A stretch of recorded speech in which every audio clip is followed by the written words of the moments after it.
Hi there, everyone. Roberto here with Top One Pros Drywall, back again with another reaction video. In this video, we're going to react to Home Depot. Yes, Home Depot teaching us how to hang drywall. Now, one thing we do want to keep in mind is that Home Depot is basically catering to homeowners and DIYers, do-it-yourselfers, and things of that nature.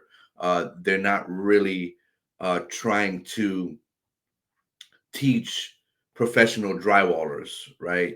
We can turn around and teach them. So I just wanted to make sure that we keep that in mind whenever we criticize.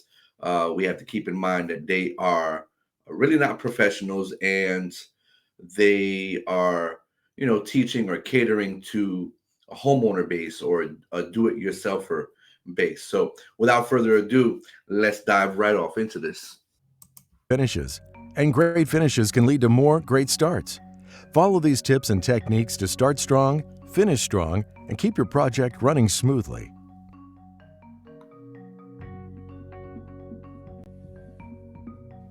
When your room is ready for drywall, follow these simple steps for easy installation.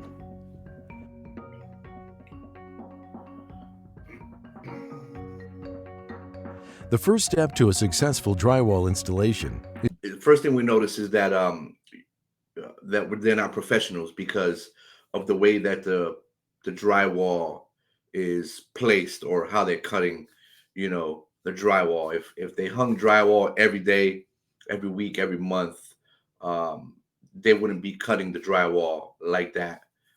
It would pretty much be stood up against the wall so that they can have easier and better and faster access to what they're doing.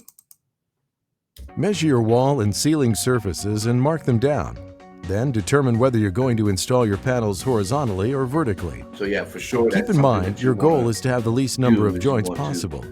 Usually, installing the panels horizontally is the best way to accomplish this.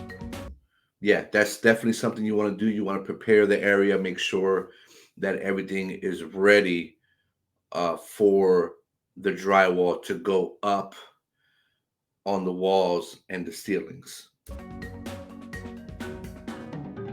Let's look at how to properly cut drywall to make a nice clean edge. Place the panel with the light colored side up. Measure and mark where you need to cut.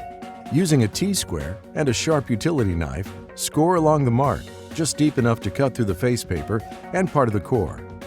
To break the core, grasp the panel edges and snap the board with a quick, firm movement away from yourself. Complete the cutting through the panel by running the utility knife through the back paper. When attaching drywall, whenever possible, attach the ceiling panels first. Fasten the panels to all ceiling joints and perimeter framing using drywall screws, spacing them every 12 inches. The screw head should be driven slightly below the face of the panel, but not deep enough to break the paper. Once the ceiling is It's a relief to see that they are using a screw gun.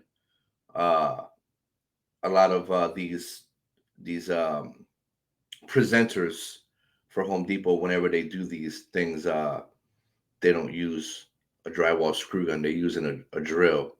But it's good to see that they're using a drywall screw gun. So yeah. top panels first. Make sure their top edge is up tight against the ceiling panel. Set the screws 16 inches apart. When installing the top panels, avoid having joints above or below the corners of windows, doors, or other openings. By doing so, you'll reduce the chance of cracks forming in your finished walls. Once the wall's top panels are installed, install the bottom panels. Make sure you cut out the bottom panels accurately to leave a half-inch gap between the panel and the floor. To create a cutout for things like an electrical Here we outlet, go. measure across from the point where the edge of the panel will rest to the near and far sides of the electrical box. See, there's another reason why we know they're not professionals. They don't, do this every day. And if they do it every day, they're not doing it to earn money at a large scale, because they're pre-cutting the the boxes, the electrical boxes. The only time I pre-cut an electrical box is if there has to be an outlet inside the box already that's live. I will pre-cut it then.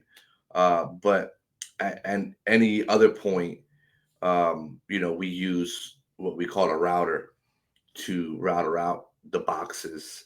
It's just so much easier and so much faster than pre-cutting the drywall. I mean, pre-cutting the outlet um, in the drywall. So, yeah. Box. Then measure from the point where the top or the bottom edge of the panel will fall to the top and bottom of the box. Now trace an outline of the electrical box at the appropriate position on the panel.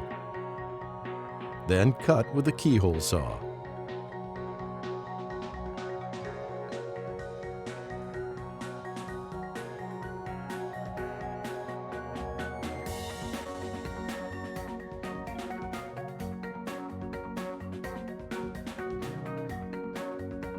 Now you know the basics to installing drywall panels. I guess what matters is the end result. As long as it gets done, it's cool. I understand that they are doing an illustration or a how-to video, and it is the how-to video is designed basically for homeowners and do-it-yourselfers. It's not designed for people like me and some of you that are professionals and we know what we're doing. They are catering to those that don't know what they're doing. So I guess it's a good start. And again, as long as the boards are up against the wall, they're flat, there's not, too many gaps all over the place, then guess what?